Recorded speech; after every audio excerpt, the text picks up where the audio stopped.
بسم اللہ الرحمن الرحیم۔ محاصرے کے دوران آپ صلی اللہ علیہ وآلہ وسلم کی سرگرمیاں اور آپ کی حالت ایک سالار کے علاوہ ایک سپاہی کی بھی تھی۔ آپ صلی اللہ علیہ وآلہ وسلم کو اس کیفیت اور اس سرگرمی میں دیکھ کر مسلمان بھوک اور پیاس کو بھول گئے اور ان میں ایسا جوش پیدا ہو گیا کہ ان میں بعض خندق کے قریب چلے جاتے اور قریش کو بزدلی کے طعنے دیتے۔ وہ 7 مارچ 627 عیسوی کا دن تھا جب ابو سفیان نے پریشان ہو کر کہا حبیب بن اخطب کو بلاؤ۔ اس کی پریشانی کا باعث یہ تھا کہ 10 دنوں میں ہی اس کے لشکر کی خوراک کا ذخیرہ بہت کم رہ گیا تھا۔ سپاہیوں نے کرب و جوار کی بستیوں میں لوٹ مار کر کے کچھ خوراک تو حاصل کر لی تھی، لیکن اس ریگزار میں لوگوں کے گھروں میں بھی خوراک کا کوئی ذخیرہ نہیں ہوتا تھا۔ قریش کے لشکر میں بددلی پھیلنے لگی۔ اپنے لشکر کے جذبے کو یوں ٹھنڈا پڑتے دیکھ کر اس نے یہودیوں کے ایک قبیلے کے سردار حبیب بن اخطب کو بلایا جو قریش کی زمین دوز مدد کے لیے لشکر کے قریب ہی کہیں موجود تھا۔ وہ تو اس انتظار میں ہی تھا کہ اہل قریش اسے بلائیں اور اس سے مدد مانگیں۔ مدینہ سے کچھ ہی دور یہودیوں کے ایک قبیلے بنو قریظہ کی بستی تھی۔ اس قبیلے کا سردار کعب بن اسد اس بستی میں رہتا تھا۔ اس رات جب وہ گہری نیند سویا ہوا تھا، دروازے پر بڑی زور کی دستک ہوئی۔ اس کی آنکھ کھل گئی۔ اس نے اپنے غلام کو آواز دے کر کہا، دیکھو باہر کون ہے؟ حبیب بن اخطب آیا ہے، غلام نے کہا۔ رات کے اس وقت وہ اپنے ہی کسی مطلب سے آیا ہوگا۔ کعب بن اسد نے غصیلی آواز میں کہا، اسے کہو کہ میں اس وقت تمہارا کوئی مطلب پورا نہیں کر سکتا، دن کے وقت آنا۔ بنو قریظہ یہودیوں کا وہ قبیلہ تھا جس نے مسلمانوں کے ساتھ دوستی کا اور ایک دوسرے کے خلاف جنگ نہ کرنے کا معاہدہ کر رکھا تھا۔ اس معاہدے میں یہودیوں کے دوسرے 2 قبیلے بنو قینقاع اور بنو نذیر بھی شامل تھے، لیکن ان دونوں قبیلوں نے اس معاہدے کی خلاف ورزی کی تھی اور مسلمانوں نے انہیں وہ سزا دی تھی کہ وہ لوگ شام کی طرف بھاگ گئے تھے۔ صرف بنو قریظہ تھا جس نے معاہدے کو برقرار رکھا اور اس کا احترام کیا۔ مسلمان جنگ خندق میں اس قبیلے کی طرف سے ذرا سا بھی خطرہ محسوس نہیں کر رہے تھے۔ حبیب بن اخطب بھی یہودی تھا اور وہ کعب بن اسد کو اپنا ہم مذہب بھائی سمجھ کر اس کے پاس گیا تھا۔ وہ کعب بن اسد کو مسلمانوں کے خلاف اکسانا چاہتا تھا، اس لیے وہ غلام کے کہنے پر بھی وہاں سے نہ ہٹا۔ کعب بن اسد نے پریشان ہو کر اسے اندر بلا لیا۔ میں جانتا ہوں تم اس وقت میرے پاس کیوں آئے ہو، کعب بن اسد نے حبی سے کہا۔ اگر تم ابو سفیان کے کہنے پر آئے ہو تو اسے کہہ دو کہ ہم نے مسلمانوں کے ساتھ جو معاہدہ کیا ہے اس پر مسلمان پوری دیانتداری سے قائم ہیں۔ وہ ہمیں اپنا حلیف سمجھتے ہیں اور انہوں نے ہمیں پورے حقوق دے رکھے ہیں۔ کعب بن اسد ہوش میں آ، حبی بن اخطب نے کہا۔ بنو قینقاع اور بنو نذیر کا انجام دیکھ لے۔ مسلمانوں کی شکست مجھے صاف نظر آ رہی ہے۔ خدائے یہودا کی قسم 10,000 کا لشکر مسلمانوں کو کچل ڈالے گا، پھر یہ مسلمان تم پر ٹوٹ پڑیں گے کہ یہودیوں نے انہیں شکست دلائی ہے۔ تم چاہتے کیا ہو؟ کعب بن اسد نے پوچھا۔ قریش کے لشکر کا ایک حصہ پہاڑوں کے پیچھے سے تمہارے پاس پہنچ جائے گا، حبی نے کہا۔ تمہاری موجودگی میں یہ سپاہی مسلمانوں پر عقب سے حملہ نہیں کر سکتے۔ تم اپنے قبیلے سمیت قریش سے مل جاؤ اور مسلمانوں پر اس طرح سے حملہ کرو کہ تمہیں جم کر نہ لڑنا پڑے، بلکہ ضرب لگا کر پیچھے ہٹاؤ۔ اس سے قریش کو یہ فائدہ ہوگا کہ مسلمانوں کی توجہ خندق سے ہٹ جائے گی اور قریش کا لشکر خندق عبور کر لے گا۔ اگر میں تمہاری بات مان لوں اور ہمارا حملہ وہ کام نہ کر سکے جو تم چاہتے ہو تو تم جانتے ہو مسلمان ہمارے ساتھ کیا سلوک کریں گے، کعب بن اسد نے کہا۔ تم مسلمانوں کے قہر و غضب سے واقف ہو۔ کیا بنو قینقاع اور بنو نذیر کا کوئی ایک بھی یہودی تمہیں یہاں نظر آتا ہے؟ ابو سفیان نے سب کچھ سوچ کر تمہیں معاہدے کی دعوت دی ہے، حبیب بن اخطب نے کہا۔ اگر مسلمانوں کا قہر و غضب تم پر گرنے لگا تو قریش کے لشکر کا ایک حصہ تمہارے قبیلے کی حفاظت کے لیے شیخین اور لاوا کی پہاڑیوں میں موجود رہے گا۔ وہ شب خون مارنے والے تجربہ کار سپاہیوں کا لشکر ہوگا جو مسلمانوں کو تمہاری طرف آنکھ اٹھا کر بھی دیکھنے کی مہلت نہیں دیں گے۔ تم مجھے اتنے بڑے خطرے میں ڈال رہے ہو جو میرے پورے قبیلے کو تباہ کر دے گا، کعب بن اسد نے کہا۔ تمہارا قبیلہ تباہ ہو یا نہ ہو، اہل قریش اتنی قیمت دیں گے جو تم نے کبھی سوچی بھی نہ ہوگی، حبی نے کہا۔ یا اپنے تعاون کی قیمت خود بتا دو، جو کہو گے جس شکل میں مانگو گے تمہیں قیمت مل جائے گی اور تمہارے قبیلے کو پورا تحفظ ملے گا۔ مسلمان اگلے چند دنوں میں نیست و نابود ہو جائیں گے۔ تم اس کا ساتھ دو جو زندہ رہے گا اور جس کے ہاتھ میں طاقت ہوگی۔ کعب بن اسد آخر یہودی تھا۔ اس نے زر و جواہرات کے لالچ میں آ کر حبیب بن اخطب کی بات مان لی۔ قریش کا کوئی سپاہی ہماری بستی کے قریب نہ آئے، کعب بن اسد نے کہا۔ مسلمانوں پر میرا قبیلہ شب خون مارتا رہے گا۔ یہ کام رات کی تاریکی میں کیا جائے گا تاکہ مسلمانوں کو پتہ ہی نہ چل سکے کہ شب خون مارنے والے بنو قریظہ کے آدمی ہیں۔ کعب نے ہونٹوں پر ہلکی سی مسکراہٹ لاتے ہوئے کہا، تم دیکھ رہے ہو کہ میں یہاں اکیلا پڑا ہوں، میری راتیں تنہائی میں گزر رہی ہیں، آج کی رات تنہا گزارو۔ ابی نے کہا، کل تم تنہا نہیں ہوگے، مجھے 10 دنوں کی مہلت ملنی چاہیے۔ کعب بن اسد نے کہا، مجھے اپنے قبیلے کو تیار کرنا ہے۔ قریش اور بنو قریظہ کے درمیان معاہدہ ہو گیا۔ سعد بن عتیق معمولی قسم کا ایک جوان تھا جس کی مدینہ میں کوئی حیثیت نہیں تھی۔ وہ خنجر اور تلواریں تیز کرنے کا کام کرتا تھا۔ اس میں یہ خوبی تھی کہ خدا نے اسے آواز بڑی پرسوز اور سریلی دی تھی، اور وہ شہ سوار تھا۔ راتوں کو کسی محفل میں اس کی آواز سنائی دیتی تھی تو لوگ باہر آ کر اس کا گانا سنا کرتے تھے۔ کبھی رات کو وہ شہر سے باہر چلا جاتا اور اپنی ترنگ میں گایا کرتا تھا۔ اس نے اسلام قبول کر لیا تھا۔ ایک رات وہ پرسوز لے میں شہر سے دور کہیں گانا گا رہا تھا۔ ایک بڑی خوبصورت اور جوان لڑکی اس کے سامنے یوں آن کھڑی ہوئی جیسے کوئی جن یا چڑیل انسان کے حسین روپ میں آ گئی ہو۔ سعد گھبرا کر خاموش ہو گیا۔ اس آواز سے مجھے محروم نہ کر جو مجھے گھر سے نکال لائی ہے۔ لڑکی نے کہا، مجھے دیکھ کے تو خاموش ہو گیا ہے تو میں دور چلی جاتی ہوں۔ تیری آواز میں ایسا سوز ہے جیسے تو کسی کے فراق میں نغمہ سرا ہے۔ کون ہے تو؟ سعد نے کہا، اگر تو جنات میں سے ہے تو بتا دے۔ لڑکی کی جل ترنگ جیسی ہنسی سنائی دی۔ صحرا کی شفاف چاندنی میں اس کی آنکھیں ہیروں کی طرح چمک رہی تھیں۔ میں بنو قریظہ کی ایک یہودی کی بیٹی ہوں اور میں مسلمان ہوں، مذہب کو درمیان میں نہ لا۔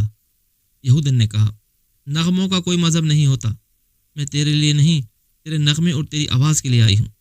سعد دوبارہ اپنی دھن میں گنگنانے لگا۔ ایک روز یہودن نے اسے کہا کہ سعد اگر قبول کرے تو اس کے پاس آ جائے گی اور اسلام قبول کر لے گی۔ 2-3 روز ہی گزرے تھے کہ مدینہ کا محاصرہ آ گیا۔ سعد بن عتیق کا کام بڑھ گیا۔ اس کے پاس تلواریں، خنجر اور برچھیوں کی انیاں تیز کروانے والوں کا ہجوم رہنے لگا۔ وہ راتوں کو بھی کام کرتا تھا۔ ایک روز یہ یہودن اپنے باپ کی تلوار اٹھائے اس کے پاس آئی۔ تلوار تیز کرانے کے بہانے آئی ہوں۔ یہودن نے کہا، آج ہی رات یہاں سے نکلو ورنہ ہم کبھی نہیں مل سکیں گے۔ کیا ہو گیا ہے؟ پرسوں شام میرے باپ نے مجھے کہا کہ قبیلے کے سردار کعب بن اسد کو میری ضرورت ہے۔ یہودن نے بتایا، باپ نے حبی بن اخطب کا نام بھی لیا تھا۔ میں کعب کے گھر چلی گئی۔ وہاں کئی کے علاوہ 2 اور آدمی بیٹھے ہوئے تھے۔ وہ اس طرح کی باتیں کر رہے تھے کہ مسلمانوں کے آخری دن آ گئے ہیں۔ کعب بن سعد، حبی بن اخطب اور قریش کے درمیان اس لڑکی کی موجودگی میں معاہدہ ہوا اور مسلمانوں پر عقب سے حملوں کا منصوبہ طے ہوا۔ اس یہودن کو رات بھر کعب کے پاس گزارنی پڑی۔ صبح وہ اپنے گھر آ گئی۔ اسے مسلمانوں کے ساتھ کوئی دلچسپی نہ تھی۔ اس کی دلچسپیاں سعد کے ساتھ تھیں۔ اس کے کانوں میں یہ بات بھی پڑی تھی کہ کعب اسے بیوی یا داشتہ کی حیثیت سے اپنے پاس رکھ لے گا۔ سعد بن عقیق اس یہودن کی محبت کو تو بھول ہی گیا۔ اس نے یہودن کو گھر بھیج دیا اور ایک بزرگ مسلمان کو بتایا کہ کعب بن اسد نے حبی کے کہنے پر قریش کے ساتھ معاہدہ کر لیا ہے۔ اس بزرگ نے یہ اطلاع اوپر پہنچا دی۔ رسول اکرم صلی اللہ علیہ وآلہ وسلم کو بتایا گیا کہ بنو قریظہ نے بنو قینقاع اور بنو نذیر کی طرح اپنا معاہدہ توڑ دیا ہے۔ آپ صلی اللہ علیہ وآلہ وسلم نے کعب بن اسد کے خلاف کوئی کارروائی کرنے سے پہلے یہ یقین کر لینا ضروری سمجھا کہ بنو قریظہ نے واقعی قریش کے ساتھ معاہدہ کیا۔ بنو قریظہ اور قریش کے درمیان بڑا خطرناک معاہدہ ہوا ہے۔ واقعہ یوں ہوا، عورتوں اور بچوں کو شہر کے ان مکانوں اور چھوٹے چھوٹے قلعوں میں منتقل کر دیا گیا تھا جو خندق سے دور تھے۔ ایک ایسے ہی قلعے میں رسول اکرم صلی اللہ علیہ وآلہ وسلم کی پھوپھی صفیہ چند ایک عورتوں اور بہت سے بچوں کے ساتھ مقیم تھیں۔ ایک روز صفیہ قلعے کی فصیل پر گھوم پھر رہی تھیں۔ انہوں نے نیچے دیکھا، ایک آدمی دیوار کے ساتھ ساتھ مشکوک سی چال چلتا جا رہا تھا۔ وہ کہیں رکتا، دیوار کو دیکھتا اور آگے چل پڑتا۔ صفیہ اسے چھپ کر دیکھنے لگیں۔ صاف پتہ چلتا تھا کہ یہ آدمی قلعے کے اندر آنے کا کوئی راستہ یا ذریعہ دیکھ رہا ہے۔ صفیہ کو اس وجہ سے بھی اس آدمی پر شک ہوا کہ شہر کے تمام آدمی خندق کے قریب مورچہ بند تھے یا جنگ کے کسی کام میں مصروف تھے۔ اگر یہ کوئی اپنا آدمی ہوتا اور کسی کام سے آیا ہوتا تو دروازے پر دستک دیتا۔ قلعے میں عورتوں اور بچوں کے ساتھ صرف ایک مرد تھا۔ یہ تھے عرب کے مشہور شاعر حسان بن ثابت۔ صفیہ نے حسان سے کہا کہ نیچے ایک آدمی مشکوک انداز سے دیوار کے ساتھ ساتھ جا رہا ہے، مجھے شک ہے کہ وہ یہودی ہے۔ صفیہ نے حسان سے کہا، تم جانتے ہو حسان، بنو قریظہ نے دوستی کا معاہدہ توڑ دیا ہے۔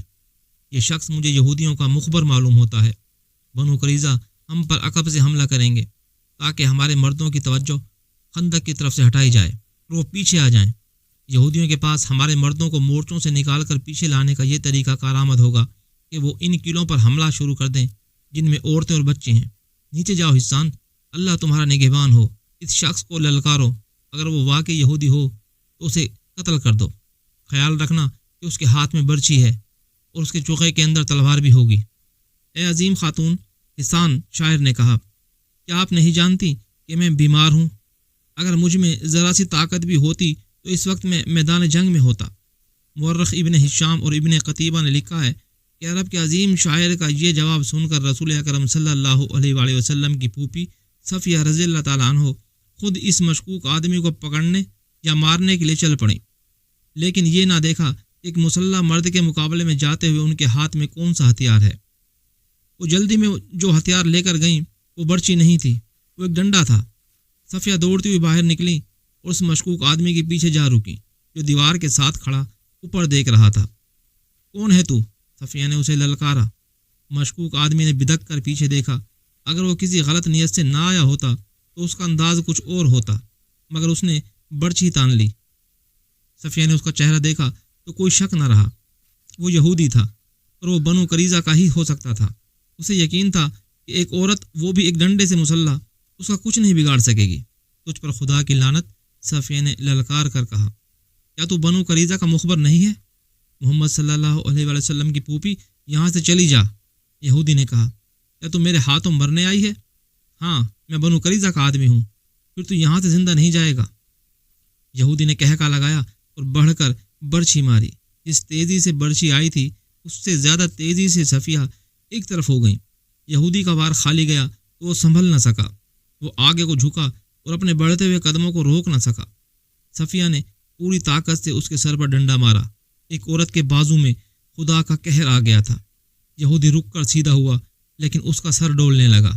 صفیہ نے اسے سنبھلنے کا موقع نہ دیا اور اس کے سر پر پہلے سے زیادہ زور سے ڈنڈا مارا۔ اب یہودی کھڑا نہ رہ سکا، اس کے ہاتھ سے برچی گری اور پھر اس کے گھٹنے زمین سے لگے۔ صفیہ نے اس کے سر پر، جس سے خون بہہ بہہ کر اس کے کپڑوں کو لال کر رہا تھا، ایک اور ڈنڈا مارا۔ وہ جب بے ہوش ہو کر لڑک گیا تو صفیہ اس کے سر پر ہی ڈنڈے مارتی چلی گئی جیسے زہریلے ناگ کا سر کچل رہی ہو۔ صفیہ نے اس وقت ہاتھ روکا جب یہودی کی کھوپڑی کچلی گئی اور اس کا جسم بے حس ہو گیا۔ صفیہ قلعے میں چلی گئیں۔ صفیہ نے اپنے شاعر حسان سے کہا، میں وہ کام کرائی ہوں جو تمہیں کرنا تھا، اب جاؤ اور اس یہودی کے ہتھیار اٹھا لاؤ اور اس کے کپڑوں کے اندر جو کچھ ہے وہ بھی لے آؤ۔